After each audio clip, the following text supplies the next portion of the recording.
എടി എന്താ ഇങ്ങനെ നോക്കണേ?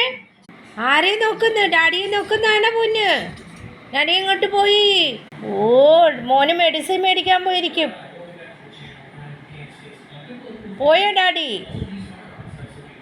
ഏ മെഡിസിൻ മേടിക്കാൻ പോയിരിക്കും. മോന് മെഡിസിൻ മേടിക്കാൻ പോയിരിക്കും. ആ നടയിൽ ചെന്ന് നോക്കുന്നുണ്ട. ഡാഡി വരണുണ്ടോ എന്നാണ് നോക്കുന്നത്. എവിടെ പോയിന്ന്? മെഡിക്കൽ ഷോപ്പിൽ പോയി പൊന്നു. പൊന്നിന് മെഡിസിൻ മേടിക്കണ്ടേ? ആ, പൊന്നിന് മെഡിസിൻ മേടിക്കാൻ പോയി. പൊന്നിന് മെഡിസിൻ മേടിക്കാൻ പോയി. ഇങ്ങനെ നോക്കണ്ട. വരും വരും ഏട്ടാ, വരും. ഡാഡിയെ നോക്കി ഇങ്ങനെ നടയിൽ നിൽക്കുന്നതാണ്. ഡാഡി പുറത്തോട്ട് പോയിട്ട് കുറച്ച് നേരമായിട്ട് കണ്ടില്ലല്ലോ. അതാണ് ഈ നോക്കുന്നത്. ഡാഡി അവൻ്റെ മെഡിസിൻ ഒരെണ്ണം കിട്ടാനുണ്ട്. അപ്പം അത് മേടിക്കാൻ പോയതാ. കാത്ത് നിൽക്കുന്ന കണ്ടോ? ഡാഡി വന്നല്ലോ. ആ, വന്നല്ലോ ഡാഡി. ഡാഡി വന്നല്ലോ.